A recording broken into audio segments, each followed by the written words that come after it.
اللهم صل على سيدنا محمد يا رب صل وسلم دائما أبدا على حبيبي.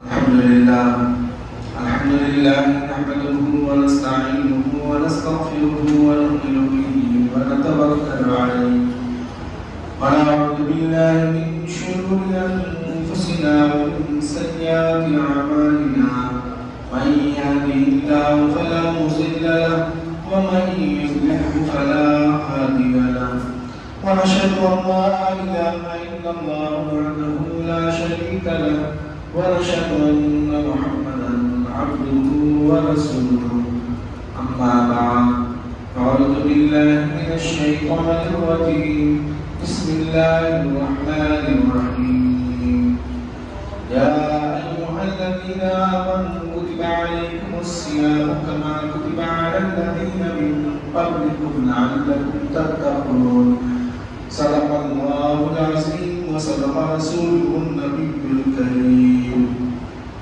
میرے بزرگ دوستوں، اگلے جمعہ میں بھی رمضان کے متعلق جو باتیں ہوئی تھی، اللہ کا شکر ہے، احسان ہے، کرم ہے کہ اللہ نے پہلا عشرہ مکمل فرمایا. آپ حضرات نے اور ہم نے سب مل کر 10 روزے مکمل عطا فرمائے. یہ رحمت کا عشرہ تھا جو گزر گیا. اللہ نے رمضان کو 3 عشروں میں بانٹا ہے. پہلا عشرہ رحمت کا ہے، دوسرا عشرہ مغفرت کا ہے، اور تیسرا عشرہ جہنم سے نجات کا ہے، یعنی معافی کا ہے. اللہ سے معافی طلب کرنا ہے، استغفار پڑھنا ہے. یہ 3 عشرے ہیں جس میں پہلا عشرہ مکمل ہو گیا اور اب ہم دوسرے عشرے یعنی پہلا عشرہ رحمت کا، دوسرا عشرہ جو ہے مغفرت کا. اب جو عشرہ چل رہا ہے یہ مغفرت کا عشرہ، اس لیے اللہ سے اپنی گناہوں کی مغفرت مانگنی ہے، عبادت کرنی ہے، اور جس طریقے سے ہم روزہ رکھتے ہوئے آ رہے تھے اس کا اہتمام بھی کرنا ہے. قرآن کی آیت میں اللہ تعالیٰ نے ارشاد فرمایا، اے ایمان والو، ہم نے تم پر روزہ فرض کیا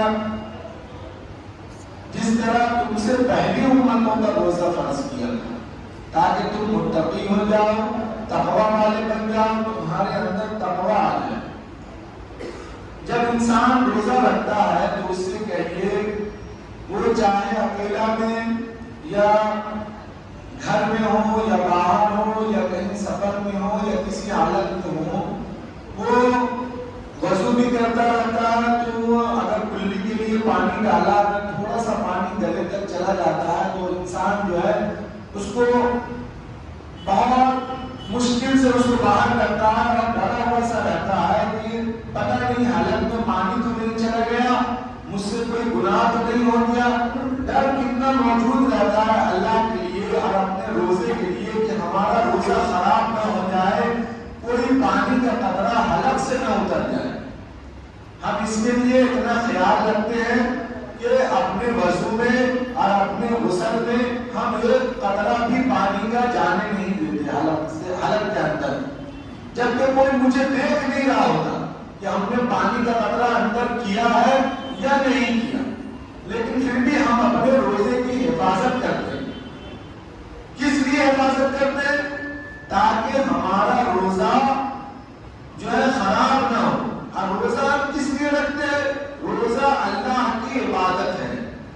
اللہ نے کہا روزہ رکھنے کے لیے، اس لیے ہم روزہ رکھتے ہیں اور اللہ سے ڈر کر روزہ رکھتے ہیں. اگر یہی ڈر انسان کے اندر پوری زندگی میں آ جائے، جیسے آپ کا جو ڈر تھا روزہ کے لیے کہ میرا اللہ دیکھ رہا ہے کہ روزہ کا پانی، وضو کا پانی حلق سے تو نہیں اتر رہا، غسل کا پانی حلق سے تو نہیں اتر رہا، اسی طریقے سے اگر آپ اپنی زندگی میں اس ڈر کو موجود کر لیں کہ ہم نے نماز نہیں پڑھی تو اللہ کو دیکھ رہا ہوگا،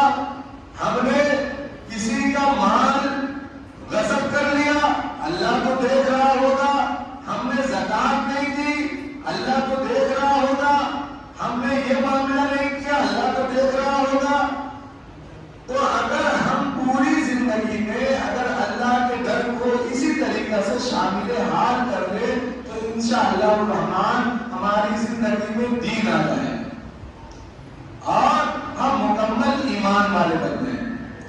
کس ڈر کو موجود کرنا ہے؟ وہ ڈر جو ہم روزہ رکھتے ہوئے اللہ سے ڈرتے ہیں. روزہ رکھتے ہوئے گدمن کرتے ہوئے بھی اللہ سے ڈرتے ہیں کہ گدمن کا کوئی ریشہ حلق میں نہ چلا جائے. تو اسی طریقہ سے اپنی پوری زندگی میں اللہ سے ڈرنا ہے. اسی کا نام تقویٰ ہے. اللہ نے اسی کو قرآن میں بیان کیا. ہم نے تم پر روزہ فرض کیا تاکہ تم متقی ہو جاؤ, تم تقویٰ والے بن جاؤ, تمہارے اندر تقویٰ آ جائے. آج ہم روزہ رکھتے ہیں. روزہ رکھنے کے حالات میں جو ہم پر بہت سارے دین کے جو اصول ہیں جس سے ہمارا روزہ رکھنے کا مقصد جو ہے وہ فوت نہ ہو. جیسے روزہ رکھنے کی حالت میں مجھے کیسا رہنا ہے؟ انسان کو روزہ ہر عضو سے رکھنا ہے. روزہ صرف بھوکا رہنے کا نام نہیں ہے کہ ہم دن بھر بھوکا رہ گئے اور ہم نے روزہ رکھ لیا تو ہمارا روزہ ہو گیا. نہیں, ہم کو روزہ ہر عضو سے رہنا ہے. ہمارے ہاتھ سے کسی کو نقصان نہ ہو, ہمارے پاؤں سے کسی کو نقصان نہ ہو, ہماری زبان سے کسی کو نقصان نہ ہو. ہم نے روزہ رکھا, کسی کو گالی مت دیا, ہمارا روزہ جاتا رہا. ہم نے کسی کو بے وجہ کسی کے اوپر ظلم کر کے اسے مار پیٹ دیا ہاتھ سے, تو آپ نے ہاتھ سے روزہ نہیں رکھا, ہاتھ کا جو روزہ تھا وہ جاتا رہا. پاؤں سے کسی کو نقصان پہنچایا تو اس کا روزہ جاتا رہا. روزہ اصل میں اللہ کی خوشنودی حاصل کرنے کا مقصد ہے. اس خوشنودی کو ہم کیسے حاصل کریں گے؟ جب ہم اپنے ہر عضو سے روزہ رکھیں گے. ہم اپنی آنکھ سے بھی روزہ رکھیں گے, ہم اپنی زبان سے بھی روزہ رکھیں گے, اور ہم اپنے ہاتھ سے, اپنے پاؤں سے, ہر عضو سے ہم روزہ رکھیں گے. فقہا کتاب میں لکھتے ہیں کہ اللہ کے نبی نے فرمایا کہ روزہ جیسے مال کو صاف کرنے کا, مال کو بڑھانے کا جو ہے, مال کو بڑھانے کے لیے اللہ نے زکات کو رکھا ہے, اور مال کو صاف کرنے کے لیے بھی اللہ نے زکات کو رکھا ہے. اسی طریقے سے اللہ نے جسم کو طاقت دینے کے لیے, جسم کی بیماری کو دور کرنے کے لیے جسم کی زکات روزہ ہے. جسم کی زکات روزہ ہے. یہ جو ہم رکھتے ہیں اس میں ہمارا مفاد زیادہ ہے. آپ کو اللہ نے اور اللہ کے رسول نے جو دیا اس میں آپ کا مفاد زیادہ ہے, اللہ کا مفاد نہیں ہے. اس میں آپ جو روزہ رکھتے ہیں اس میں بہت ساری, آج ڈاکٹر بھی اس بات کو بیان کر رہے ہیں کہ آج ہم جو روزہ رکھتے ہیں تو ہمارے بدن میں جو گندگی ہوتی ہے, جو گندے خون ہوتے ہیں, اس کو بھوکا رہنے کی وجہ کر وہ کیڑے جو ہے چاٹ جاتے ہیں. جو بھوک کا کیڑا ہوتا ہے پیٹ کے اندر, جب اسے کچھ کھانے کو نہیں ملتا تو وہ اس گندگی کو کھا جاتا ہے. جو گندگی آپ کے معدہ کے اندر غلط بیماریوں کو, جان لیوا بیماریوں کو پیدا کرتا ہے. تو اللہ نے اور اللہ کے رسول نے جو آپ کو عطا کیا اس میں آپ کا مفاد ہے, اللہ اور اللہ کے رسول کا کوئی مفاد نہیں. اس لیے آپ جب روزہ رکھیں تو روزہ آپ اپنے ہر عضو سے روزہ رکھیں.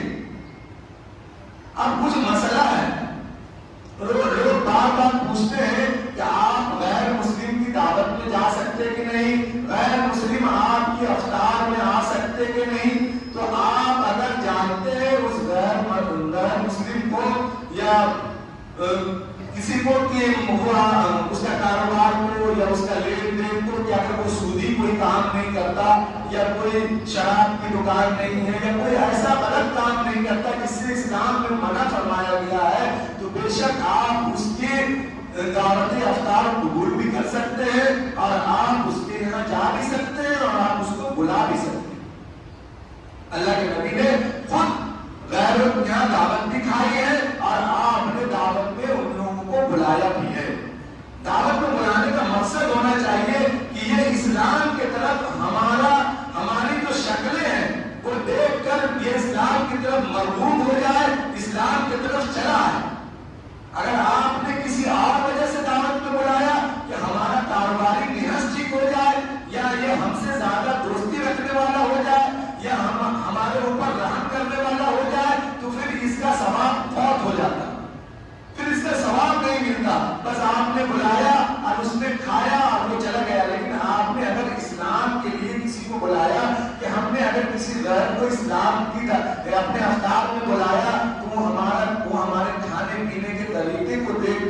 وہ ہمارے افطار کے طریقے کو دیکھ کر اگر ایمان لے آتا ہے تو اس کا ثواب آپ کو ملے گا. بھلے ہی وہ ایمان نہ لائے لیکن آپ کی جو نیت تھی اس نیت کے بنا پر آپ کو ثواب دیا جائے گا کہ آپ نے اس نیت سے غیروں کو بلایا کہ آپ کے دین کو دیکھ سکے, سمجھ سکے اور اس پر ایمان لائے. اللہ کے نبی تو ایمان اور دین کو ایسا پیش کرتے تھے کہ لوگ ہزاروں ہزار کی تعداد میں ایمان لاتے تھے. آج ہم نے پیش نہیں کیا اپنے دوستوں کے سامنے یا اپنے غیروں کے سامنے. ہم جب اس کے ساتھ جاتے ہیں تو ہم اس کے طرح ہو جاتے ہیں. لیکن اللہ کے نبی دین کو, اسلام کو پیش کرتے تھے کفار مکہ کے سامنے اور یہود و نصارہ کے سامنے اپنے ایمان کو پیش کرتے اور اپنے رہن سہن کو, اپنے اخلاق کو پیش کرتے. یہی وجہ ہے جو آج سب سے بڑی امت پورے دنیا میں اسلام ہے. اس سے بڑی کوئی امت نہیں ہے. تو میرے بزرگوں دوستو, یہ رمضان کا مہینہ ہے. اس رمضان میں کتاب میں بات آتی ہے کہ اللہ کے نبی نے فرمایا کہ ہر رات اس میں اللہ کے مغفرت فرماتے ہیں, ہر رات دعا سنی جاتی ہے. تو آپ اپنی راتوں میں دعا کیا کریں. آپ پوری رات جاگتے ہیں, آپ کہیں سے کہیں چلے جاتے ہیں, آپ اپنے وقت کو برباد کر دیتے ہیں. آپ اسی وقت میں اللہ سے دعا کیا کریں کہ آپ سے مستقبل میں جو غلطیاں ہوئی ہیں یا اللہ میری اس غلطیوں کو معاف فرما دے, مجھے صحیح روزہ رکھنے کی اور صحیح طریقے سے نماز پڑھنے کی توفیق عطا فرمائے. اس میں اس سال انسان صدقہ فطر 65 روپے ناخدا مسجد کے اعلان کے مطابق صدقہ فطر 65 روپے طے پایا ہے. جو بچہ عید کی نماز سے پہلے پیدا ہو اس کا بھی صدقہ فطر دینا واجب ہے. صدقہ فطر آپ عید کی نماز سے پہلے نکال دیں, عید کی نماز کے بعد صدقہ فطر نہیں ہے. اگر بانٹنے میں کوئی دیری ہو جائے اس سے کوئی مذاکرہ نہیں, لیکن نماز سے پہلے صدقہ فطر نکال دینا ہے. نکال کر اپنی جگہ گھر میں رکھ دیں. اچھا طریقہ یہ ہے کہ آپ اسے نماز سے پہلے ہی بانٹ دیں, عید کی نماز سے پہلے ہی دے دیں. اگر کوئی کوتاہی ہو گئی تو آپ عید کے بعد بھی دے سکتے ہیں, لیکن اس کو نکالنا بہرحال عید کی نماز سے پہلے الگ کر دینا ہے. اور زکات کا مسئلہ اس دور میں تو موٹا موٹی آپ کو سبھی آدمی کو معلوم ہی ہے کہ زکات کس کو دینا ہے, زکات کیسے دینا ہے. زکات 1000 میں 25 روپیہ, 100 میں 2.5 روپیہ یہ زکات ہے. بہت چھوٹی رقم ہے. آپ اپنے مال کا زکات نکالیں. زکات نکالنے سے مال صاف ہوتا ہے, مال بڑھتا ہے. اس کا یقین دل میں کرنا ہے. اس کے اوپر حدیث ہے, اللہ کے نبی کے زمانہ میں ایک صحابی تھے, انہوں نے اللہ کے نبی سے کہا کہ آپ ہمارے مال کے لیے دعا کر دیجئے. تو اللہ نے فرمایا کہ اللہ کے نبی نے اللہ سے دعا فرما دی تو ان کا مال بہت بڑھنے لگا. اللہ کے نبی سے صحابی نے کہا کہ میں بہت پریشان حال ہوں, آپ اللہ سے دعا کر دیں. تو اللہ کے نبی نے دعا کر دیا کہ اللہ, جو صحابی کا نام غالباً ابھی ذہن میں نہیں ہے, کہ اللہ ان کی بکریوں میں اضافہ کر دے. تو اتنی بکریاں ہو گئی, ان کے پاس کافی مالدار ہو گئے. جب ان کے پاس کوئی زکات لانے جاتا تو وہ زکات نہیں دیتے. یہاں تک کہ اللہ کے نبی کا زمانہ گزر گیا. اس کے بعد صدیق رضی اللہ تعالیٰ عنہ کے پاس گئے, انہوں نے بھی لینے سے انکار کر دیا. اس صحابی کو عمر بھی بہت ملی, اس صحابی کو عمر بہت ملی. پھر وہ چاروں کے پاس, غالباً روایت میں آتی ہے کہ چاروں کے خلیفہ کے پاس گئے, سبوں نے لینے سے انکار کر دیا. تو میرے بزرگوں دوستوں, یہ اللہ کے نبی نے جو آپ کو بتایا ہے زکات دینے کا طریقہ, وہ 100 میں 2.5 روپے ہے اور 1000 میں 25 روپے. اس طریقے سے آپ کو اپنے مال کی زکات نکالنی ہے. اس کو آپ بوجھ نہ سمجھیں, یہ آپ کے مال کو بہرحال صاف کرتا ہے اور بڑھاتا ہے. یہ تھوڑی سی بات تھی جو میں نے آپ کے سامنے بیان کی. اللہ تعالیٰ عمل کرنے کی توفیق عطا فرمائے. وما علینا الا البلاغ. اللهم صل على سيدنا محمد محمد يا رب صل وسلم دائما أبدا على حبيبي